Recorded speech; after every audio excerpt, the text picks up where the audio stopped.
예, 안녕하세요.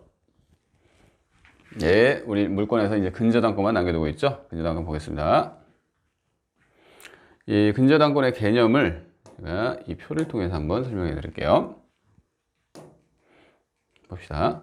이 갑이 물품 공급자예요. 그리고 을은 물품 수령자입니다. 그러니까 둘 다 사업을 한다고 생각을 해보세요. 사업을 하고 있는데 이 갑이라는 사람이 물품을 계속 공급을 해요. 그러면 어떤 채권을 갖게 되죠?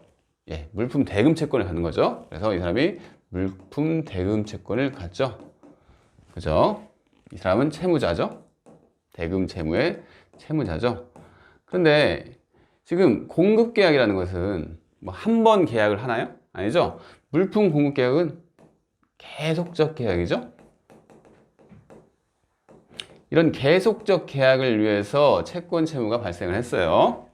계속적 계약을 통해서. 그런데 이 을이 채무를 지는 사람이기 때문에 이 갑한테 저당권을 설정해 줍니다. 그죠? 그래서 을이 자신이 가지고 있는 X 부동산에 대해서 저당권을 설정해 줘요. 그죠? 그런데 우리가 그 일반적인 저당권에서는 이 금액이 이 갑이 을한테 돈을 얼마 빌려줬다. 즉 피담보채권액이 딱 정해져 있죠. 그죠? 하지만 이 근저당권에서는 이 물품 공급 계약, 계속적 계약이기 때문에 그 피담보채권액이 고정되어 있는 게 아니란 얘기입니다. 예를 들어서 이 X 부동산이 2억이라고 해볼게요. 근데 근저당권 설정 계약을 맺어. 그래서 이 갑이 적어도 이 계약으로부터 1억에 해당하는 금액에 대해서는 내가 우선 변제권을 확보를 하고 싶어. 이렇게 생각을 하는 겁니다. 둘이 이렇게 계약을 하는 거예요. 그래서 이 갑이 2억짜리 부동산에 대해서 이 계약을 통해서 발생하는 무수히 많은 채권들이 있을 거 아니에요. 그 채권 중에서 적어도 1억에 대해서는 내가 무슨 문제가 생겨서 이 부동산을 경매했을 때 내가 1억 원어치는 이 계약을 통해서 발생한 채권을 내가 보전을 할 거야. 이렇게 설정을 하는 겁니다. 그게 근저당권이에요. 그래서 보세요. 이건 개념을 잘 이해를 하셔야 합니다. 그러니까 이 전체가 부동산의 가치가 2억이죠. 그죠? 근데 이 2억 중에서 반절 1억에 대해서는 뭐다? 이 갑이 경매가 됐을 때 자신이 우선 변제를 받겠다. 이렇게 설정을 하는 거예요. 그러면 나머지 이 부분 1억 남죠? 1억은 아직 여유가 있죠. X 부동산에. 그래서 만일에 을이 돈을 더 빌리고 싶어요. 병이라는 사람이 돈을 빌려준다고 합시다. 돈을 빌려주고 이 사람은 채무자예요. 그러면 이 병이라는 사람은 이 부동산의 가치가 2억인데 1억을 제외한 왜 갑이 1억 원어치는 담보로 잡아놓고 있는 거죠. 그래서 이 병은 그러면 내가 이 부동산의 남은 금액 1억 한도에서는 돈을 빌려줘도 되겠구나. 이렇게 판단할 수 있는 거죠. 그죠? 이게 이제 근저당권입니다. 그래서 근저당권은 포인트가 뭐냐? 이 채권 최고액을 딱 정해야 돼요. 무수히 많이 발생하는 채권으로부터 어느 정도까지는 이 금액을 보전해야겠다 하는 금액을 딱 설정을 해야 한다는 얘기죠. 이 계약이 실질적으로 1억이 넘어갈 수도 있죠. 계속 물품을 공급을 하다 보니까 1억 3천이 되기도 하고 이렇게 할 수가 있을 거 아니에요. 그런다 하더라도 이 부동산으로부터는 얼마? 1억의 한도를 딱 정해서 이 갑이 우선 변제를 받을 수 있다는 얘기입니다. 그래서 채권 최고액을 딱 정해야 하고 최고액을 정해야 돼요. 그죠? 아시겠나요? 그래서 이 근저당권은 채권 최고액을 꼭 정해야 한다. 이 소리입니다. 왜? 후순위자도 적어도 나머지 금액에 대해서는 내가 돈을 빌려줄 수 있겠구나. 이렇게 생각할 수 있겠죠? 다시 볼게요. 책으로. 그러면 357조를 봅시다. 357조는 저당권은 그 담보할 채무의 최고액만을 정하고 이걸 뭐라고 그랬죠? 채권 최고액이라고 합니다. 채무의 확정을 장내에 보류하죠. 계속적 거래 관계가 있으니까 그 채무의 확정을 장내에 보류해요. 얼마가 될지 몰라요. 그래서 이를 설정할 수 있다. 이 경우 그 확정될 때까지의 채무의 소멸 또는 이전은 저당권에 영향을 미치지 아니한다. 이제 이것도 중요한데, 방금 그 부동산 2억이었죠? 2억이었어요. 그죠? 그리고 1억만큼을 근저당권에 설정을 했죠. 그런데 계속적 계약을 맺고 있어요. 그래서 을이 중간중간에 돈을 갚아요. 돈을 변제를 한다고 해봅시다. 그러면 근저당권이 소멸하나요? 중간중간에? 만약에 지금 1억 채권 최고액을 이렇게 설정해 놨는데 변제를 뭐 5천만 원을 갚아가지고 현재 계속 그 계약으로부터 발생했던 금액이 1억이었는데 5천만 원이 됐어요. 그러면 근저당권은 중간에 반절로 딱 쪼개지나요? 아니죠? 왜냐? 계약은 계속적인 거예요. 계속적 계약이기 때문에. 그래서 장래에 딱 확정이 되는 거지 중간중간에 뭐 채무가 없어졌다, 이전됐다 이런 것은 영향을 안 받는 겁니다. 나중에 확정을 하는 거예요. 아시겠나요? 그렇게 생각하시면 되죠. 그리고 2항 전환의 경우에는 채무의 이자는 최고액 중에 산입한 것으로 본다. 즉 일반적인 저당권은 뭐가 있죠? 저당권의 효력에 있어서 원본과 이자와 위약금과 1년분의 지연배상, 그 다음에 실행비용 이런 걸 담보를 하죠. 하지만 이 근저당권에서는 이 갑이라는 사람은 채권 최고액을 정해놨어요. 그죠? 그래서 부동산 가치가 이만큼이면 이만큼을 자기 걸로 딱 설정을 해놓은 거예요. 알겠나요? 그래서 무슨 얘기냐면 이 채무의 이자 별도로 정할 필요가 없죠. 만약에 이 범위 안에만 자신이 받을 것이 포함되어 있으면 우선 변제가 확보되는 거예요. 이거 잘 이해를 해주세요. 즉 이렇게 범위 안에 포함되면 당연히 산입이 된 거겠죠. 별도로 이렇게 생각할 필요 없다는 얘기죠. 됐습니다. 예, 의의는 봤고요. 이제 일반적인 저당권과의 비교를 잘 보셔야 합니다. 피담보채권의 불확정성.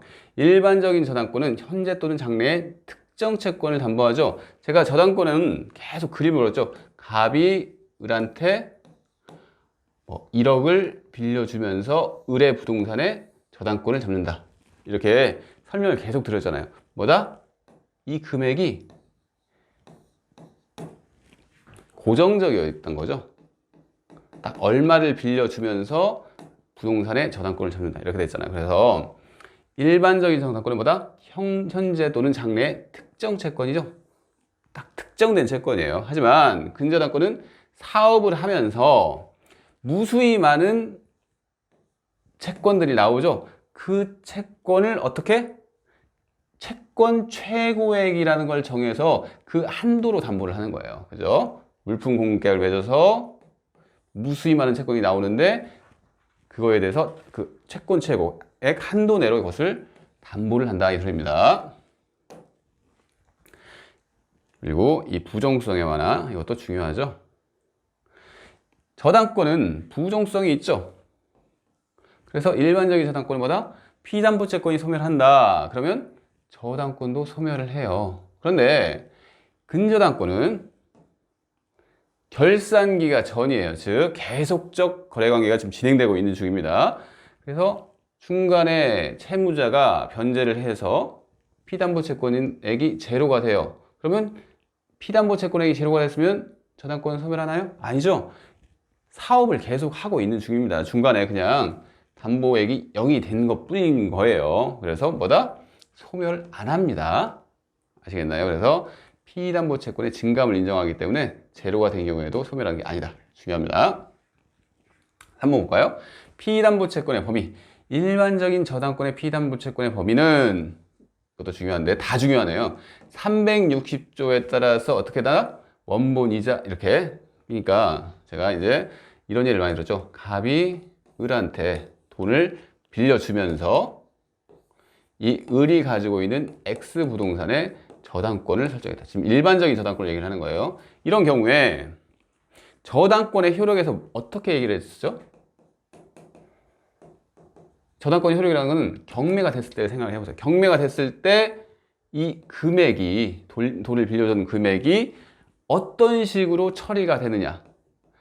원본 채권은 1억이지만 약정이자도 발생을 하죠. 그거에 대해서 뭐 약정이자도 있고 지연 배상도 있고 뭐 위약금도 있고 이런 것들도 360조에서 그 금액에 한해서 경매됐을 때 이 갑이 그것을 회수를 할 수 있다는 얘기를 지금 360조에서 이렇게 했잖아요. 그죠? 근데 근저당권에서는 이런 게 문제가 되는 게 아니라 채권 최고액이 문제가 되는 겁니다. 근저당권에서 이제 이걸 근저당권이라고 생각합시다. 그러면 채권 최고액을 1억이라고 딱 정했어요. 이런 거 중요한 게 아니란 얘기입니다. 근저당권에서는 1억 내이기만 한다면 지금 1억 내예요. 그러면 이 1억 내면 약정이자가 얼마든 지연배상이 얼마든 이런 게 다 포함만 되면 된다는 얘기입니다. 이걸 넘어가지만 않으면 우선 변제를 받을 수 있다는 얘기예요. 그래서 그러면 이렇게 생각할 수 있어요. 지연배상 1년분에 한한다는 이 360조 규정은 일반적인 저당권에서는 적용이 되지만 뭐죠? 근저당권에서는 그 채권 최고의 범위 내에 포함되어 있기만 한다면 꼭 1년분에 한할 필요가 없는 거죠. 그죠? 그걸 잘 이해를 하셔야 합니다. 다 설명이 들었어요. 그 다음에 성립 이런 건 쉽죠? 기본계약이 존재할 것. 제가 예를 들었던 기본계약이 뭐였죠? 물품 공급계약이죠? 넘어갈게요. 판례. 근저당권 설정 행위와는 별도로 근저당권의 피담보채권을 성립시키는 법률 행위가 있어야 한다. 즉 기본계약이 있어야 한다는 얘기죠. 별개의 계약이에요. 그리고 이 근저당권 성립 당시 근저당권의 피담보채권을 성립시키는 법률 행위가 있었는지 여부에 대한 증명 책임은 그 존재를 주장하는 측에 있다. 이것도 가끔씩 시험에 나오는데 이것은 어떤 파트에서 한번 봤었냐면 등기의 추정력, 물권 첫 번째에 나오는 초반부에 나오는 건데 등기의 추정력이라는 데서 배웠어요. 기억이 안 나시겠지만 등기가 돼 있으면 뭐다? 적법한 등기로 추정을 하죠. 그러면서 등기가 돼 있으면 그 과정, 등기를 하게 된 과정이나 이 등기에 보면 권리자로 돼 있으면 그 권리, 귀속이나 이런 것도 다 추정이 된다고 했어요. 그러면서 지금 현재 근저당권이 되어 있죠. 근저당권이 있는 상태인데 근저당권이 있으니까 기본 계약도 있겠지. 이게 추정이 될 것이냐 이 문제입니다. 근데 판례에서 뭐라고 했냐면 근저당권이 되어 있으면 근저당권이 있게 하는 피담보채권은 있는 거라고 추정을 해줘요. 저당권이 되어 있으면 피담보채권의 존재는 추정을 해줍니다. 아시겠나요? 채권이 있으니까 근저당권이 있구나. 이것까지 추정을 해주는데 뭐다? 기본계약까지는 추정을 안 해줘요. 기본계약이 있었구나. 근저당권이 있었다고 기본계약이 있었구나. 이건 추정을 안 받는다는 얘기죠. 완전 별개의 계약이니까. 아시겠나요? 그래서 무슨 얘기냐면 근저당권이 돼 있어요. 그래서 이 기본계약은 추정이 안 되니까 이 기본계약이 있다는 것은 뭐다? 그 존재를 주장하는 사람이 입증을 해야 한다는 얘기입니다. 아시겠나요? 중요하죠? 기출지문에 잘 나와요. 됐고요. 근저당권 설정의 합의 봅시다. 그죠?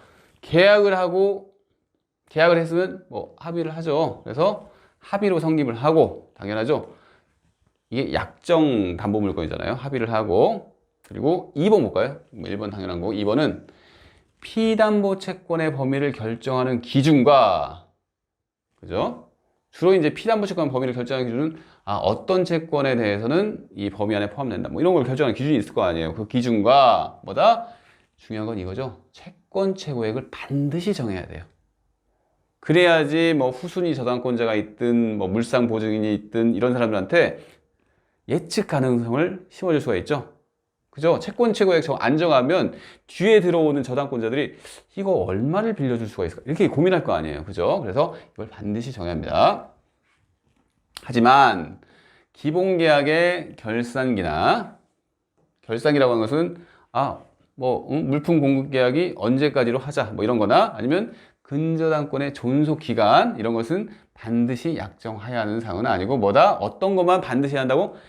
채권 최고액은 무조건 있어야 돼요. 그죠? 지금 그게 포인트예요. 됐어요. 그럼 한번 등기를 볼까요? 일반적인 저당권과 이 근저당권과의 등기에서 어떤 차이가 있는지 한번 봅시다. 여기 봅시다. 채권 최고액이라고 써 있죠? 그죠? 일반적인 저당권, 근저당권 아닌 저당권 뭐라고 써 있냐면 그냥 채권액이라고만 써 있을 거예요. 그죠? 그리고 이런 건 중요한 건 아니죠. 저당권자가 아니고 근저당권자로 이렇게 써 있겠죠. 그죠?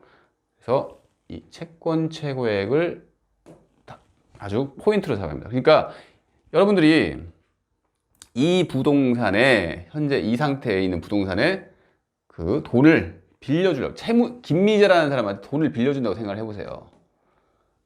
응? 이 부동산을 담보로 잡으려고 여기 김미자 씨가 그러면 이 부동산이 보니까 김태용이라는 사람이 무슨 문제가 생기면 1억 원을 그 한도로 갚겠네 이렇게 판단을 하실 수가 있겠죠. 그러면서 이 부동산이 현재 2억이니까 나는 적어도 1억 이상 빌려주면 안 되겠다 판단을 해야 한다는 얘기입니다. 아시겠죠? 그리고요 그러면 이걸 볼게요. 근저당권 설정 계약이라는 것과 그죠? 근저당권 설정 계약이라는 명칭을 썼죠? 설정 계약이라는 것과 채권의 최고액 그 다음에 이 채무자를 등기를 하여야 합니다. 그리고 이 채권 최고액에는 이제 이것도 중요한데 계속 했던 얘기지만 다시 볼게요. 원본이자 위약금, 지연 손해금이 전부 다 포함되어 있다. 포함되어 있는 거예요. 그래서 일반적인 저당권에서는 1년분에 한한다는 이렇게 제한이 있지만 근저당권에는 그런 제한 없습니다. 다 봤고요. 그러면 넘어갈까요? 근저당권의 효력 볼까요? 채권 최고액 중요하다고 했죠? 다시 한번 봅시다. 채권 최고액이라는 것은 이 근저당권자가 무슨 문제가 생겼을 때 확보할 수 있는 금액이죠. 즉 우선 변제를 받을 수 있는 한도의 액이란 얘기입니다. 그죠? 이걸 해서 따라서 채권 최고액을 초과하는 채권은 다른 채권자 등에게 우선 변제를 주장할 수 없겠죠. 후순위자가 그 등기를 보고 들어왔는데 그죠? 나중에 채권 최고액을 초과하는 채권 채무가 발생했어요. 이 근저당권자와 근저당권 설정자로부터. 그렇다고 하더라도 다른 채권자는 나는 채권 최고액을 보고 들어왔어. 등기를 보고. 이렇게 주장할 수 있을 거 아니에요. 그죠? 2번. 이것은 봤고요. 이 그러나는 봐야겠네요. 저당권 실행 비용은 포함하지 않는다. 우리가 360조. 일반적인 저당권에서는 그죠? 경매가 됐을 때 그 부동산으로부터 5가지. 뭐였죠? 약정이자, 지연배상 1년분, 그 다음에 위약금, 그 다음에 원본, 그 다음에 실행비용 포함된다고 했죠? 그 부동산으로부터 당연히 포함을 시켜야 할 거 아니에요. 근데 이게 무슨 얘기냐면 저당권 실행비용은 포함하지 않는다. 뭐에? 채권 최고액에 포함 안 된다는 얘기예요. 그래서 지금 근저당권이 설정된 이 부동산이 경매에 들어갔어요. 그러면 어떻게 한다고요? 실행비용을 딱 띄워놓고 그 다음에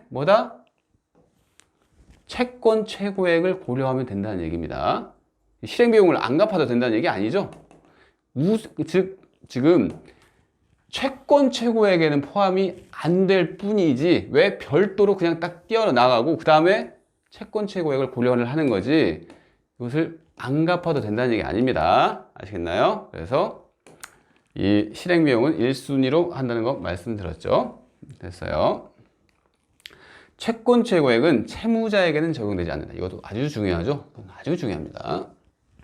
무슨 얘기냐면 지금 근저당권인 거 보니까 만약에 이렇게 생각할 수 있겠죠. 김태용이라는 분이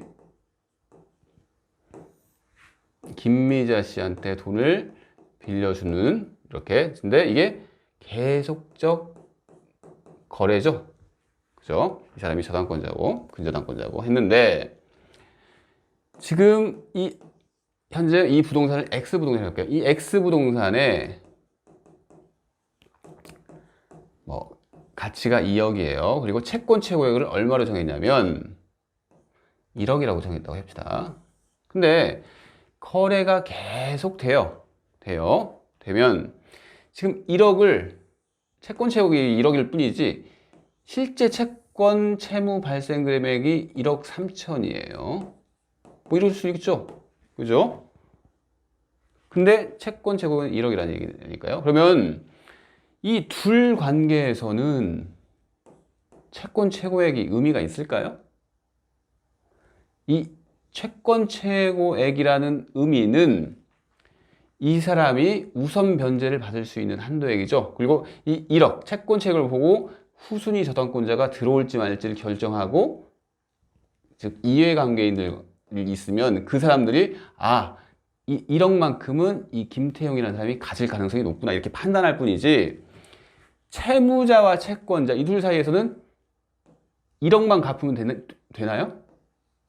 아니죠. 이 둘은 계속적 거래 관계로부터 발생하는 이 1억 3천을 다 변제를 해야 합니다. 이 김기자라는 사람이. 아시겠나요? 그죠?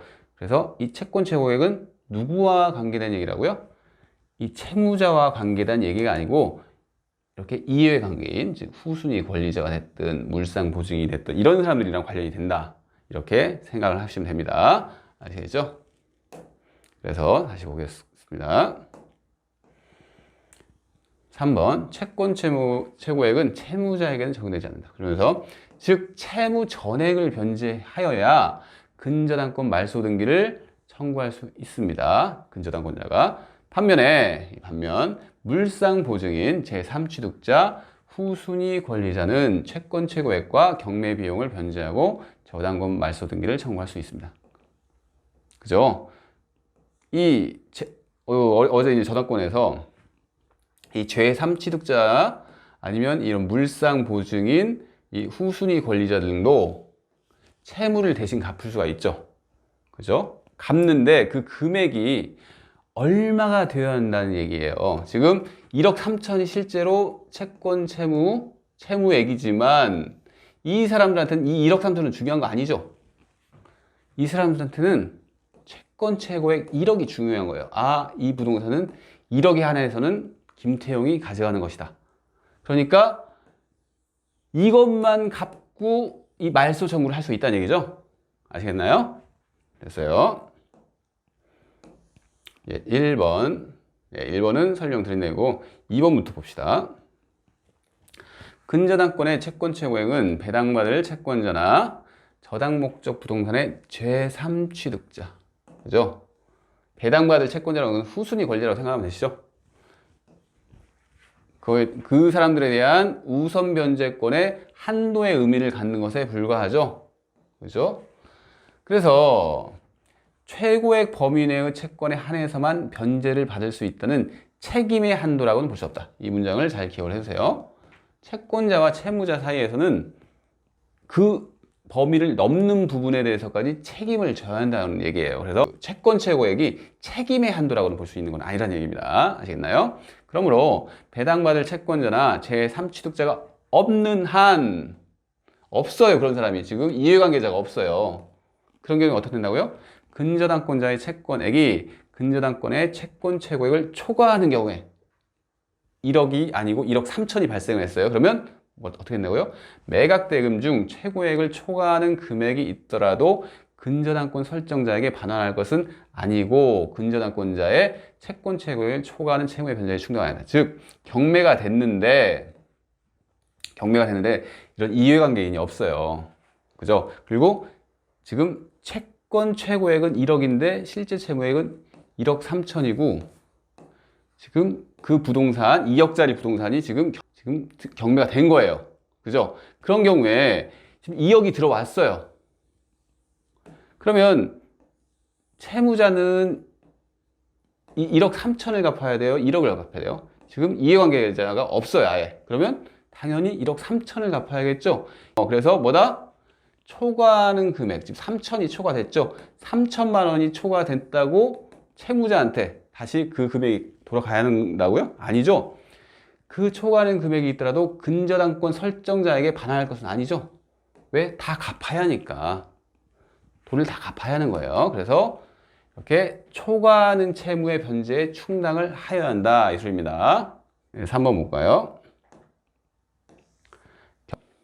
근저당권의 물상 보증인은 채권의 최고액만을 변제하면 근저당권 설정 등기에 말소 청구를 할 수 있고, 이거 봅시다. 이것도 뭐 쉬운 내용이죠. 갑이라는 사람이 돈을 빌려줬는데 이 사람이 담보가 부족해서 이 병한테 부탁해서 병이 근저당권 설정을 갑과 맺었습니다. 이 병을 뭐라고 한다고 그랬죠? 물상보증인이라고 하죠. 지금 물상보증인은 을과 뭐 친분관계가 주로 있겠죠. 친분관계가 있는데 을이 당연히 변제를 하기를 아주 바라는 사람일 거 아니에요. 근데 이 병이라는 사람이 보아하니 을이 갚을 것 같지가 않아요. 근데 이 자기가 이 지금 담보로 잡은 이 X 부동산에 대해서 병은 경매가 들어가기를 원치 않습니다. 그래서 병이 안 되겠네 하면서 즉 을 채무를 대신 갚는 상황이에요. 물상보증인이 을의 채무를. 그런데 이 병이 채무를 변제를 할 때 얼마만큼만 갚으면 된다고요? 그죠? 이 지금 근저당이에요. 이 X 부동산에 대한 근저당이에요.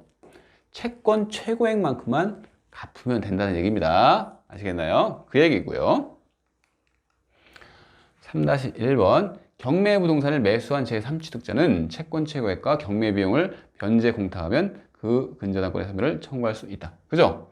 3취득자는 저당권 설정 때문에 자신의 권리를 잃을 가능성이 있는 사람이죠. 그래서 변제를 할 수가 있는데 얼마만큼만 갚으면 된다고요?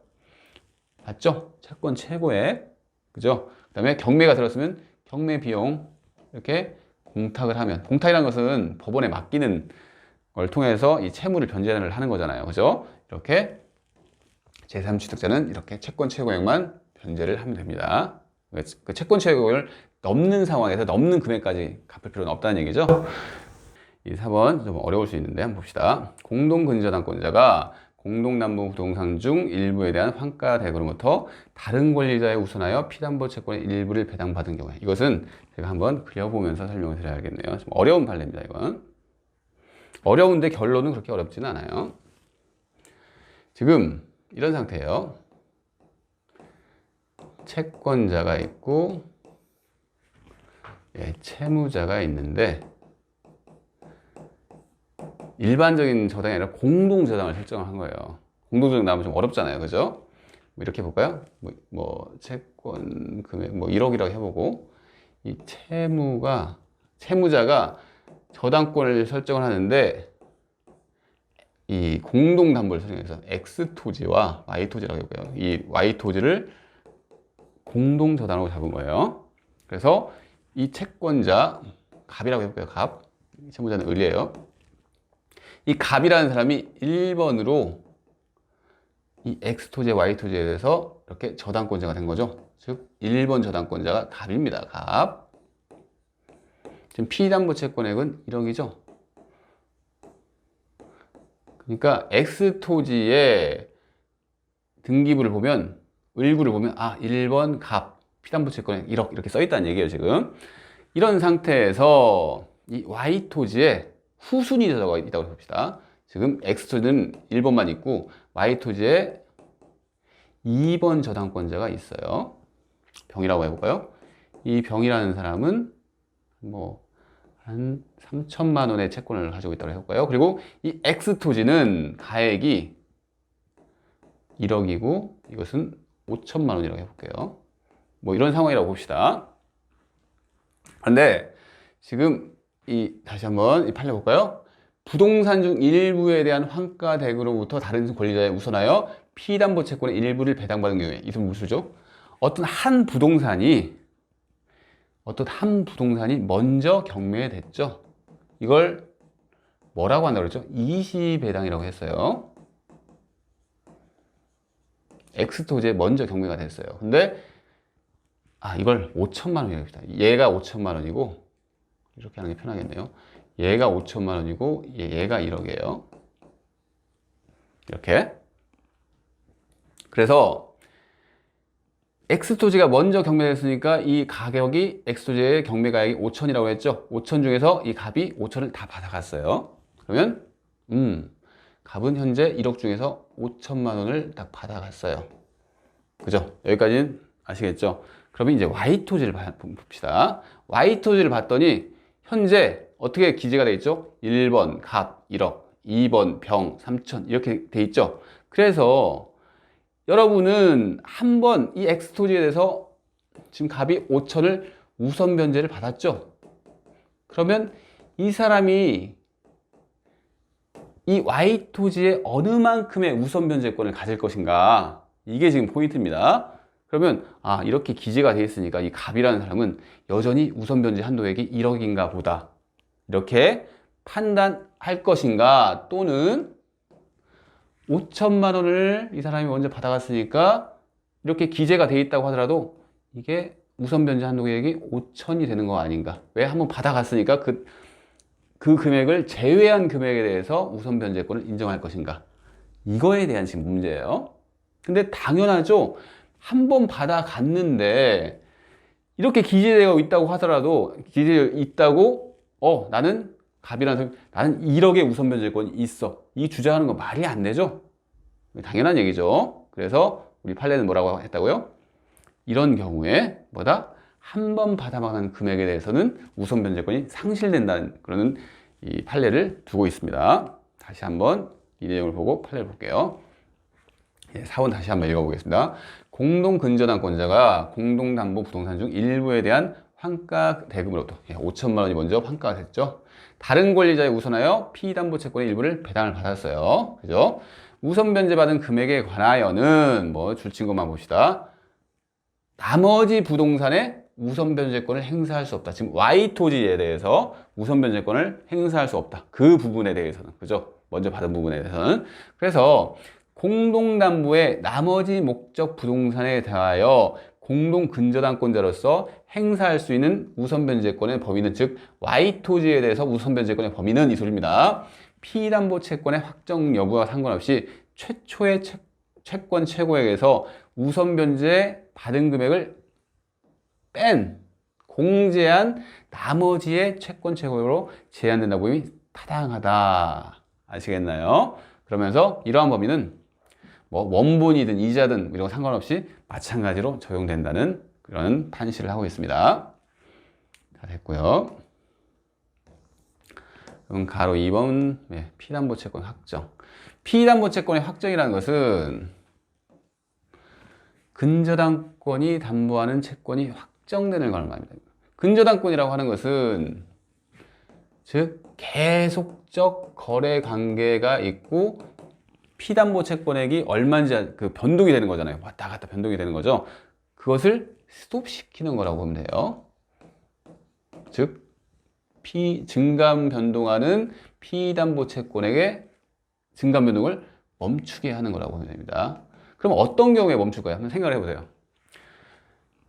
근저당권 같은 경우에는 기본 계약도 있고, 그죠? 물품 공급 계약을 기본 계약이라고 했죠. 제가 얘를. 그 다음에 근저당권 설정 계약도 별도로 있죠. 이 양 계약은 별도의 계약인데, 만약에 이 기본 계약이 결산기에 딱 정했어요. 그래서 1년분의 물품 공급 계약 기간을 정했어요. 그게 스톱이 된다거나, 아니면 근저당권 설정 계약도 결산기가 있을 수 있겠죠. 그 결산기가 스톱이 된다거나, 이 근저당권은 딱 1년분만 근저당권의 효력을 가지고 있어요. 이렇게 결산기를 정했어요. 그러면 그걸 스톱시킨다거나, 아니면 기본 계약이 현재 진행되는 중인데 뭔가 관계가 틀어져 가지고 나는 너랑 더 이상 거래 안 할래. 무슨 얘기죠? 기본 계약을 중간에 스톱을 시킬 수도 있겠죠. 그런 경우에는 피담보 채권액이 딱 확정이 될 거 아니에요. 그래서 한번 읽어볼게요. 확정 시기, 이것도 기출이 되는 내용이죠. 근저당권의 존속기간을 정한 경우에 이 근저당권 자체의 존속기간을 정한 경우 원칙적으로 기간 도래했을 때 피담보 채권이 확정되겠죠. 기간이 있으니까. 하지만 이 결산기 도래 전이라도 거래를 계속할 의사가 없어요. 그러면 근저당권 설정자는 기본계약의 해지를 통해서 더 이상 안 할래 확정시킬 수 있다는 얘기죠. 결산기가 있다고 하더라도. 그죠? 2번 볼까요? 근저당권의 존속기간을 정하지 않은 경우 존속기간을 안 정할 수도 있어요. 그렇죠? 제일 처음에 채권 최고액은 반드시 등기할 사항이죠. 반드시 정해야 하는 사항이에요. 하지만 뭐다? 존속기간 같은 경우는 반드시 정할 사항은 아니라고 했잖아요. 그래서 이렇게 안 정한 경우에는 뭐다? 이렇게 안 정했으면 안 정했다고 계속 해야 하는 거야? 아니죠. 해지의 의사를 통해서 확정을 시킬 수 있겠죠. 이런 내용입니다. 피담보 채권의 확정은 이렇게 결산기가 도래한다거나 아니면 결산기가 없다 그러면 해지 의사 표시를 통해서 이렇게 확정이 되는데, 이렇게 경매 신청이 된 경우에도 확정이 될 수가 있겠죠. 지금 연결해서 보는 겁니다. 경매 신청이 들어갔다는 것은 무슨 얘기죠? 더 이상 거래를 안 하겠다는 의미가 포함되어 있다고 볼 수 있지 않나요? 그죠? 즉 근저당권자가 경매를 신청했어요. 그러면 이 근저당권자는 더 이상 거래를 안 하겠다는 얘기를 하고 있는 거죠. 그죠? 그래서 언제? 이 사람은 경매 신청 시에 확정이 됩니다. 그런데 지금 이 니은이 중요한데, 근저당권자가 경매 신청한 게 아니라 그 후순위 권리자나 또는 일반 채권자가 경매 신청했다. 그러면 뭐다? 근저당권자는 거래를 계속 안 한다는 얘기를 포함하고 있는 것은 아니죠. 그죠? 그걸 이제 아셔야 돼요. 그러면 조금 더 자세히 볼게요. 봅시다. 지금 어떤 상황이냐면 갑이 을에게 돈을 빌려줬는데, 돈을 어떻게 빌려줬냐면 계속적 거래 관계예요. 지금 이게 돈을 빌려준 금액이 아니라 이거는 채권 최고액을 쓴 거예요. 제가 계속적 거래 관계로 인해서 뭐다? 이 X 부동산에 채권이 이제 발생할 거 아니에요. 그래서 X 부동산이 2억인데 그 부동산을 을이 이렇게 저당을 설정한 관계죠. 즉 갑은 채권자면서 근저당권자라고 볼게요. 근저당권 설정자죠.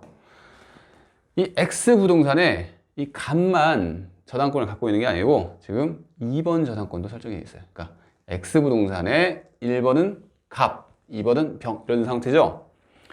지금 1번은 봤죠? 1번은 어떻게 봤죠? 갑이 경매 신청을 했대요. 그러면 언제 확정될까요? 이 사람이 더 이상 거래를 하지 않겠다는 의사표시죠. 경매 신청이. 그러니까 확정 시기는 뭐다? 경매 신청 시겠죠. 1번 지분 같은 경우에는. 그죠? 그런데 문제가 되는 게 이거라고 했잖아요. 그죠? 지금 갑이 경매 신청한 게 아니라 지금 후순위 권리자 병이 경매 신청을 했대요. 자신이 저당권을 설정받을 당시에 보면 이 1억 채권 최고액, 자기 선순위 채권자인 이 갑의 1억에 대해서는 자기가 내가 어차피 이 1억은 못 받을 돈이라고 생각한 거예요. 그죠? 이 갑이 1억을 확보하고 있는 거죠. 그래서 이 후순위자는 그래 1억은 어차피 내가 못 받아 이러면서 돈을 빌려줬겠죠. 그죠? 그래서 그런 걸 생각해 보면 이 병이 설령 경매 신청을 했다고 하더라도 당장 확정을 안 시킨다고 해서 이 병한테 특별히 불리한 게 있나요? 없죠. 왜? 1억은 이 사람 거예요. 거의 경매가 들어가면. 그죠? 그것을 이 병은 예상을 하고 들어온 사람이죠. 그래서 이렇게 후순위자가 경매를 신청했어요. 그러면 언제를 기준으로 할 거냐 했더니 경매 신청 시가 아니라는 거죠. 왜? 계속 거래를 유지를 해도 손해보는 사람이 아무도 없습니다. 그러면 언제를 기준으로 할까요? 언제를 기준하면 지금 경매가 돼 있죠. 그러면 경락이 될 거 아니에요. 그러면 경매의 가장 늦은 시점은 언제죠? 경락대금 완납 시가 가장 늦은 시점이죠. 그 시기를 하더라도 괜찮다는 얘기죠. 어떤 것을 한도로? 1억만 안 넘으면 된다는 얘기입니다. 그 이후에 다시 한번 정리해 드릴게요. 병이 경매를 신청했다고 하더라도 이 1억을 넘지 않는 한도에서는 손해보는 사람이 없다. 그래서 보다 가장 늦은 시점에 이 늦은 시점에 대금이 확정이 되더라도, 피담보 채권 금액이 확정이 되더라도 손해보는 사람이 없다. 즉 경매 신청이 들어와도 이 갑과 을은 계속 거래를 해도 된다는 얘기죠. 언제까지? 경락대금 완납 시까지. 아시겠나요? 그렇게 정리를 하시면 됩니다. 그러면 판례 봅시다. 설명은 다 드렸어요. 예, 존속기간이나 결상기에 정함이 없는 때는, 이런 정함이 없어요. 지금 결상기 정함이 없다. 그러면 어떻게? 예, 해지를 해가지고 확정시킬 수 있다고 말씀드렸죠. 이렇게 해지의 의사 표시를 함으로써 피담보 채무를 확정시킬 수 있습니다. 2번, 근저당권자가 피담보 채무의 불이행을 이유로 경매 신청을 한 경우, 이번에는 근저당권자가 경매 신청을 했죠. 그럼 언제? 경매 신청 시에. 더 이상 거래를 계속 안 한다는 얘기잖아요. 그죠? 그래서 경매 신청 시에 확정이 되죠. 뭐 여기까지 아실 거 아니에요. 그죠? 근데 그 이후부터 보통의 저당권과 같은 취급을 받게 되는 바, 이와 같이 경매 신청 후에 경매 신청이 취하되었다고 하더라도 채무 확정의 효과가 번복되는 것은 아닙니다. 지금 무슨 얘기냐면, 한번 이렇게 확정이 되면 번복이 안 된다는 얘기입니다. 그죠? 그렇게 이해를 해주시면 돼요. 3번 볼까요? 채권자가 물상보증인 소유 토지와 공동담보로 주채무자 소유 토지에 1번 근저당권을 취득했죠. 상황 알겠죠? 취득한 후에 이와 별도로 주채무자 소유 토지에 2번 근저당권을 취득한 사람. 이거 뒷줄은 중요한 건 아니에요. 밑줄 찍어 봅시다. 먼저 주채무자의 토지에 대하여 피담보 채무의 불이행을 이유로 근저당권이 실행이 됐습니다. 알겠나요? 주채무자권이 실행이 됐어요, 지금. 그런데 채권자와 물상보증인 사이에, 그 둘 사이에도 근저당권 설정 계약이 있죠. 채권자와 물상보증인 사이에 근저당권 설정 계약의 원인관계인 어음거래 약정에 의한 거래는 종료된다는 게 포인트죠. 왜? 지금 채권자와 이 주채무자 사이에 관계가 종료가 됐기 때문에 이 물상보증인 사이의 관계도 종료되는 게 맞다는 얘기입니다.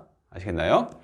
그래서 그 경매 신청 시, 즉 주채무자한테 했던 경매 신청 시에 피담보 채권이 확정된다는 얘기입니다.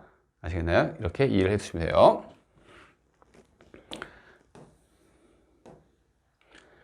예, 4번 볼까요? 선순위 근저당권이 설정되어 있는 부동산에 대하여 거래를 하는 경우 선순위 근저당권의 채권 최고액만큼의 담보가치는 이미 선순위 근저당권에 의하여 파악되어 있는 것으로 인정되고 거래를 하는 것이 보통이므로. 아시겠나요? 지금 선순위자가 있고 후순위자가 있어요. 후순위자는 선순위자의 채권 최고액만큼은 자기가 못 건드린다는 걸 알고 있는 거예요. 그러면서 거래를 하는 거예요. 지금 그 얘기를 하고 있습니다. 그래서 담보권 실행을 위한 경매 절차가 개시된 이후에 어떤 시점에 선순위 근저당권의 피담보 채무액이 증가하더라도, 즉 경매 절차는 개시가 됐어요. 즉 후순위 권리자가 경매를 신청했다는 얘기입니다. 그러면 선순위자는 계속 하고 싶은데 갑자기 경매가 들어온 거예요. 그죠? 그래서 그 선순위자를 보호할 가치가 있기 때문에 이 선순위자가 계속 거래를 하더라도 설령 그 채권 최고액을 넘지 않는다면 문제가 없다는 얘기를 지금 하고 있는 겁니다. 다시 봅시다. 선순위 근저당권의 피담보 채무액이 증가를 해요. 증가한 피담보 채무액이 선순위 근저당권의 채권 최고액 한도 안에 있어요. 그러면 경매를 신청한 후순위 근저당권자는 손해를 보는 게 있나요? 예측하지 못한 손해를 입게 된다고 볼 수 없다. 왜? 채권 최고액은 애초부터 자기가 못 건드린다는 걸 알고 있었던 거예요. 그래서 계속 거래를 하더라도, 선수이자 계속 거래를 하더라도 채권 최고액만큼 안 넘으면 자기한테 손해보는 건 없죠. 후순위 권리자가. 그 얘기를 하는 겁니다. 2번 볼까요? 그래서 선순위 근저당권자는 자신이 경매 신청을 하지 아니하였음에도 근저당권을 상실하게 되는 처지에 있게 되는 거죠. 후순위자가 신청을 하면 저당권 모조리 소멸을 하잖아요. 자기가 선순위라고 하더라도. 그래서 이렇게 후순위자 때문에 자기는 예기치 못하게 자기 근저당권을 잃게 되는 거예요. 물론 그 돈을 받긴 하겠지만. 그래서 선순위 근저당권자가 파악한 담보가치를 최대한 활용할 수 있도록 함이 타당하다는 관점에서 보면 후순위 근저당권자가 경매를 신청한 경우는 어떻다고요? 선순위 근저당권의 피담보 채권은 그 근저당권이 소멸하는 시기, 언제죠? 가장 늦게 소멸하죠? 소멸하는 시기 언제요? 경락인이 나온 때, 즉 경락인이 경락대금을 완납하면 소유권자가 바뀌잖아요. 그때 확정된다는 판례입니다. 이건 지금 별이 두 개죠? 정말 자주 나옵니다. 그러니까 알아두셔야 돼요. 그래서 위에 보면 제가 이 부분을 이렇게 써놨어요. 그죠? 이걸 잘 보시면 됩니다. 됐죠? 넘어갈게요. 그래서 이제 확정이 됐어요. 이제 확정된 사유를 받고 확정이 됐는데 확정이 되면 어떤 효과를 받느냐 이 소리입니다. 뭐다? 예, 확정이 됐어요. 그러면 금액이 딱 정해진다는 얘기죠. 그래서 보통의 저당권과 같이 되죠. 그죠? 그래서 판례 볼까요? 근저당권자의 경매 신청 등의 사유로 인하여 근저당권의 피담보 채권이 확정되었을 경우에 확정 이후에 새로운 거래 관계에서 발생한 원본 채권은 어떻게 될까요? 예, 담보 안 되겠죠. 확정이 딱 됐는데 거래 관계가 끝났다는 얘기죠. 근데 그 이후에 또 돈을 빌려줬네요. 즉 원본 채권이라는 것은 또 돈을 빌려줬다는 얘기잖아요. 그죠? 또 돈을 빌려줬는데 그것은 뭐다? 담보 안 되겠죠. 확정을 시켜놓고 왜 또 이걸 할 필요도 없는 건데 이걸 했으면 이것은 담보되는 채권이 아니겠죠. 그래서 담보가 안 돼요. 그래서 봅시다. 여기까지 아시겠죠? 확정 전에 발생한, 이번에는 근데 그게 아니고 확정 전에 발생한 원본 채권이에요. 그죠? 원본 채권에 관하여 발생 시점이 확정 후에 발생을 이렇게 했어요. 뭐가? 이자나 지연 손해금이.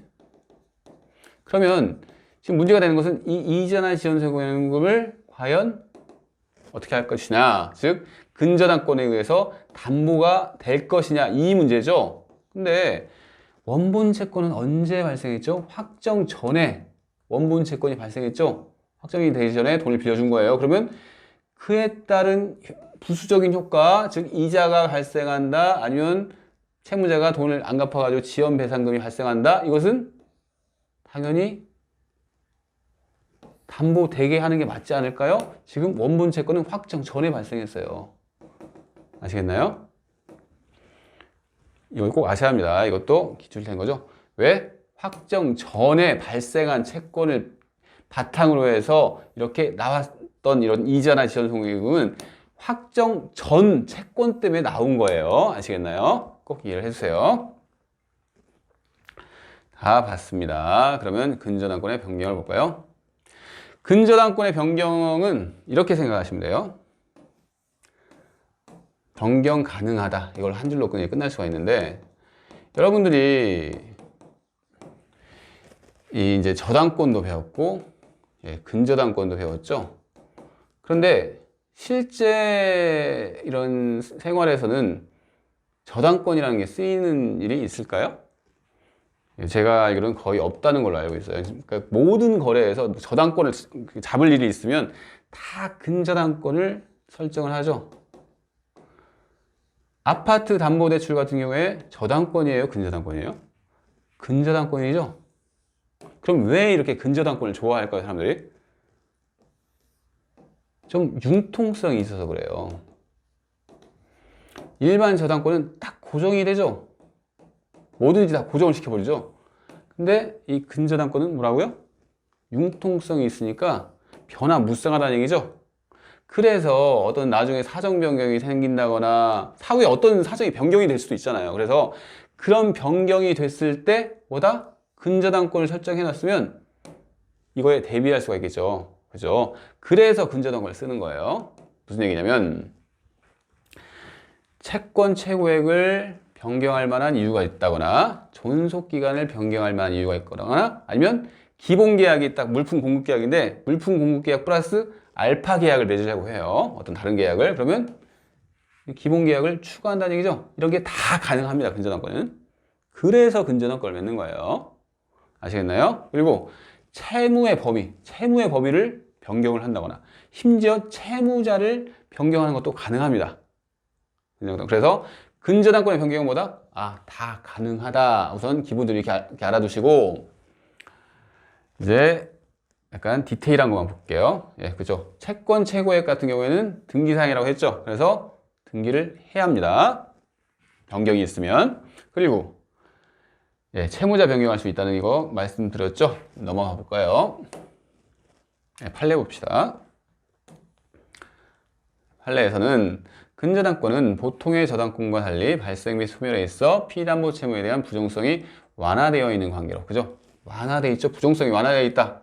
융통성이 있다 이 소리입니다. 한마디로 피담보 채무가 확정되기 이전이라면 채무의 범위나 또는 채무자를 변경할 수 있죠. 확정되기 전에 당연히 변경할 수 있다고 했잖아요. 그죠? 채무의 범위나 채무자가 이제 변경이 돼버렸어요. 지금 변경을 시켰는데 변경된 경우에는 뭐다? 변경 후에 그 범위에 속하는 채권이나 채무자에 대한 채권만이 그 근저당권에 의해서 담보되는 것 당연하겠죠. 그 전 것은 변경 전,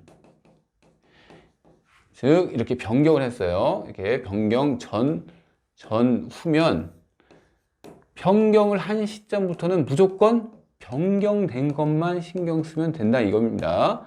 변경 전 거 신경 쓸 필요 없다는 얘기죠. 그 얘기를 하는 거예요. 다 봤고 이제 근저당권의 처분을 봅시다. 이제 확정 후 양도는 뭐와 같죠? 확정됐다. 확정이 뭐라고 했죠?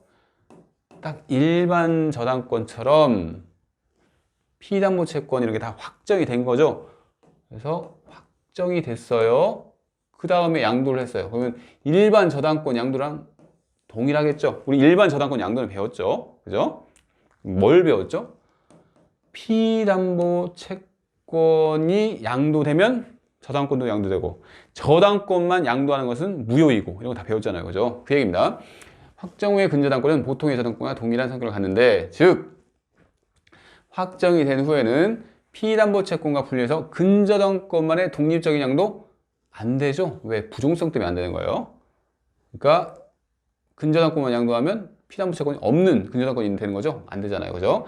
그리고 2번 피담보 채권의 전부 양도 시 함께 이상의 수반성이 배웠습니다.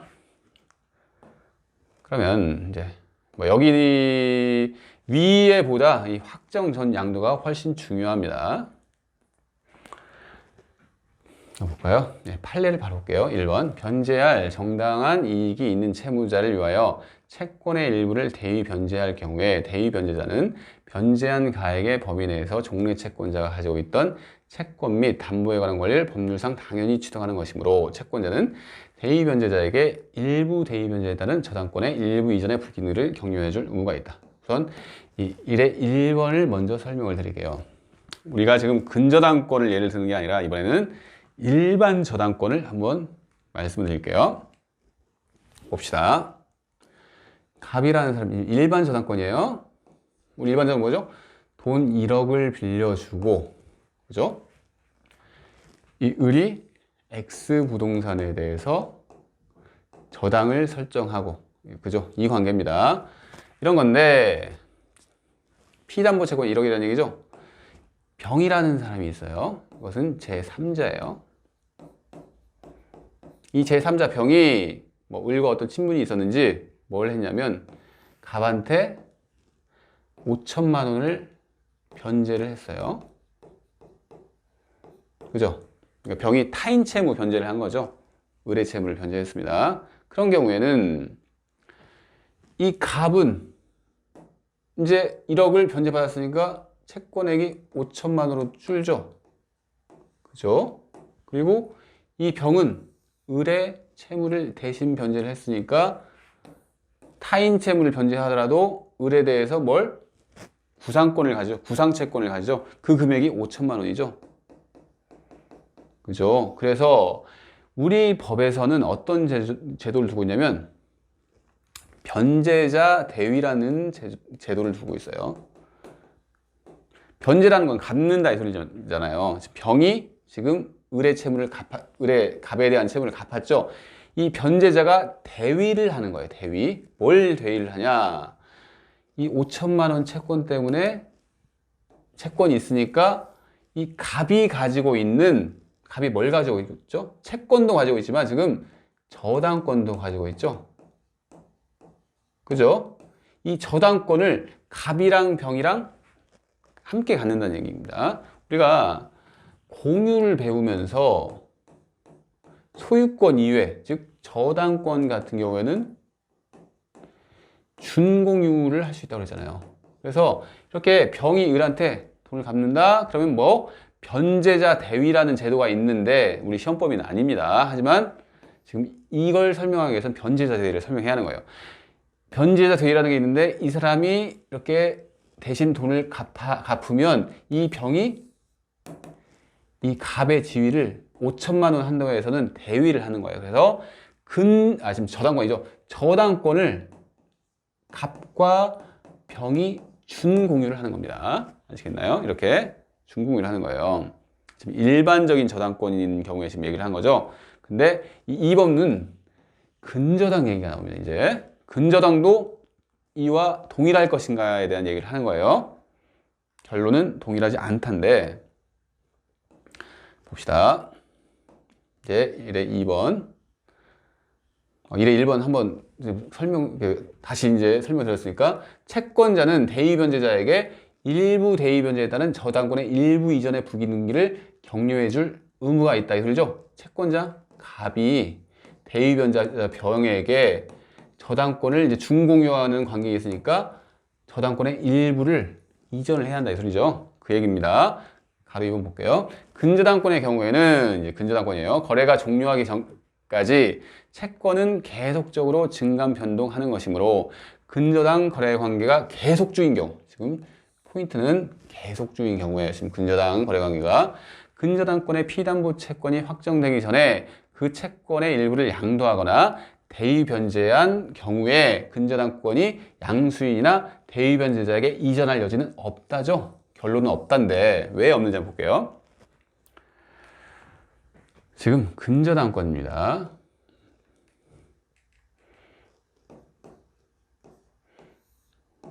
이 사람이 근저당권자고 근저당권 설정자가 되겠죠. 그럼 네, 똑같아요. 예, 상황은 병이라는 사람이 있는데 제3자예요. 이 사람이 뭐다? 근저당으로 담보되는 이 채무를 이렇게 갚았어요. 5천이라 하고 채권 최고액이죠. 근저당권에서는 1억을 채권 최고액으로 해서 이 을이 가지고 있는 X 부동산에 이렇게 저당권을 설정한 거죠. 그러면 봅시다. 일반 저당권에서는 5천을 갚는다? 그러면 변제자 대위에서 이 갑과 병이 저당권을 대위한다고 했죠. 근데 근저당권에서는 거래 관계가 계속이 되죠. 지금 만약에 1년 지금 만약에 2023년 1월 1일부터 23년 12월 31일까지 1년 동안의 결산기를 해서 이렇게 근저당권을 설정했다고 봅시다. 딱 한 달이 지났다고 볼게요. 지금 2월 1일이에요. 2월 1일 날 이 사람이 5천을 갚았어요. 그래서 이 사람한테 만약 이전을 해준다? 어떤 문제가 생기냐면 지금 11달이나 남았죠. 그래요. 봅시다. 총 1억, 이게 이제 채권 최고액 1억이라고 할게요. 5천만 원이 뚝 이 사람이 갚아줬어요. 병이. 그러면 이 5천만 원 갚은 부분 이거라고 하죠. 줄었네. 너한테 줄게. 이게 왜 안 되냐면 11개월 이후에 계속 거래를 하니까 다시 채무액이 증가가 막 되는 거예요. 지금. 아시겠나요? 5천이 이렇게 갚았다고 하더라도 다시 11개월 동안 이 갑과 을은 계속 11개월 동안 거래를 계속 해야 하잖아요. 채무가 계속 증가할 수 있다는 얘기입니다. 그러기 때문에 병이 이렇게 돈을 갚았다고 미리 저당권을 이 사람한테 귀속을 시키면 이 갑은 나중에 돈을 못 받죠. 자기가 이만큼만 근저당권을 갖게 되면 이 사람이 5천만 원 갚았다고 자신이 이만큼을 이 병한테 줘버리면 자기는 이거에 이제 국한이 되는데 채무는 계속 증가를 한다니까요. 이렇게 안 될 거 아니에요. 그래서 무슨 얘기를 하냐면 계속적 거래 관계 중인 경우에 이렇게 이전을 병한테 해버리면 즉 채권의 일부를 양도하거나 이 사람이 5천을 갚았으니까 나는 5천 채권자야. 채권의 일부를 양도하거나 대위 변제한 경우, 이 대위 변제해가지고 내가 5천 채권을 갖고 있어. 이것 때문에 근저당권이 이 사람한테 이전이 돼버리면 안 된다는 얘기입니다. 왜? 근저당권은 거래 종료 시까지는 계속 증가할 수도 있고, 아무튼 변동이 된다는 얘기예요. 그래서 어떻게 될지 모르니까 미리 이전해주면 안 된다는 얘기를 하는 겁니다. 아시겠나요? 됐고요. 이제 3번 볼게요. 그러나, 이제 또 그러나가 나오는데, 이제는 이 근저당권이 12월 31일 해가지고 확정이 됐어요. 확정이 됐습니다. 뭐 이런 상황을 봅시다. 현재 5천만 원을 갚았죠? 지금 확정된 시점에 딱 채무가 7천이 있어요. 즉, 갑에게 지는 채무가 딱 7천이 있어요. 그죠? 그러면 채권 최고액 3천, 1억인데 3천이 여유분이 생기죠. 이 여유분은 왜 생겼을까요? 이 병이 1월 31일 날 돈을 갚았기 때문에, 대신 갚아줬기 때문에 5천을 갚았죠. 그죠? 그래서 3천 여유가 생긴 거죠. 물론 2천, 이것은 근저당권 채권 최고액에 넘어가는 거니까 생각할 필요 없이 이 3천에 대해서 생각하는 거예요. 3천은 왜 발생했냐면 이 병이 대신 갚아줬기 때문에 생긴 겁니다. 이 여유분은. 그래서 확정이 됐을 때 이 채권 최고액보다 이 갑이 가지는 실제 채권액이 더 적으면 나머지 부분에 대해서는 이 사람한테 이전을 해도 되겠죠. 이전을 해줘도. 그죠? 이 사람이 갚아서 나온 결과잖아요, 이게. 아시겠나요? 그 얘기를 하는 겁니다. 그래서 확정이 되면 피담보 채권액이 그 근저당권의 채권 최고액을 초과하지 않는 한, 초과 안 했죠? 이렇게 초과하지 않는 한 경락대금에 대한 권리는 그 피담보 채권액을 담보하고 이 남는 부분은 뭐다? 저당권의 일부 이전의 부기등기 격려 여부와 관계없이 누구한테? 대위 변제자 누구죠? 이 병한테 당연히 이전한다고 보는 게 맞다 이겁니다. 아시겠나요? 이렇게 이해를 해두세요. 그리고 제가 이게 뭐 좀 어려울 수가 있으니까 요약을 했었어요. 근저당권의 경우 피담보 채권이 확정되기 전에는 뭐다? 채권의 일부 양도 또는 대위 변제가 있더라도 근저당권이 이전할 여지가 없다. 이게 결론이죠. 하지만 확정되기 전이고 후에는 채권 최고액 법이 내라면 당연히 이전된다. 그죠? 이게 이제 결론이 이겁니다.